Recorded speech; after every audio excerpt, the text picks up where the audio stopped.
Iman is like a mobile নাম্বারে ভুল হইলে তাহলে আর বাদ বাকি কোনো কিছু মানে ভুল নাম্বার ফোন দিচ্ছি তারপর আধা ঘন্টা গল্প করছি তাহলে কি কাজ হবে না। বা এটা অ্যাকাউন্ট নাম্বারের মতো, অ্যাকাউন্ট নাম্বার ভুল হয়ে গেছে, টাকা পাঠাই দিচ্ছি 10 লাখের জায়গায় 20 লাখ, কাজ হবে না।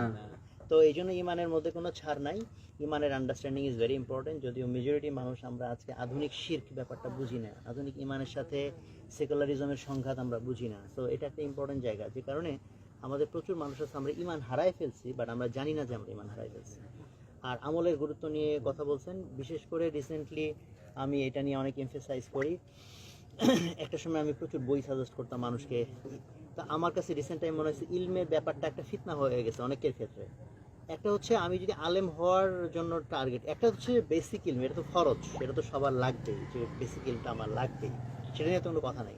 বাট এর বাইরে আমরা অনেকে আছে অনেক ঘাটাঘাটি করি, এই তফসির ঘাটতেছি, ওই হেদিসের রেফারেন্স, হাতকে 8 টাকা না 20 টাকা একেবারে মানে রেফারেন্স সব বিতর্ক করতেছি। ওয়াইরাজ আমার বেসিক যে ফরজিয়াত ইলম সেটা আমার নাই। আর আমি যদি আলেম হওয়ার এফোর্ট দিতে চাই, এটা একটা সিরিয়াস এফোর্ট, এটা ক্যাজুয়াল এফোর্টে হবে না।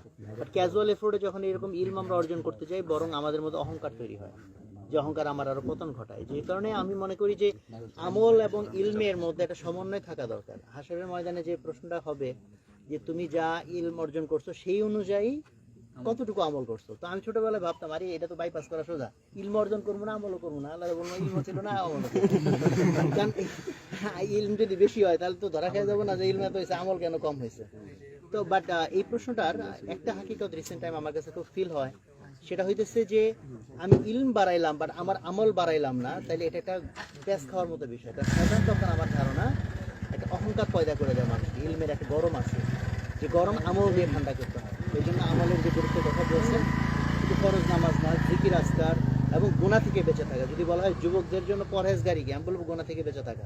আমি না, অনেক বড়রাই বলে গেছেন এই কথা। যুবকদের জন্য তাহাজ্জুদ গুজার হয় তো আলহামদুলিল্লাহ অনেক ভালো কথা, কিন্তু প্রাইমারি কন্ডিশন হচ্ছে আমি গুনাহ থেকে, বিশেষ করে চোখের গুনাহ থেকে আমি বেঁচে থাকি। এটি আমার বুঝুর্গি।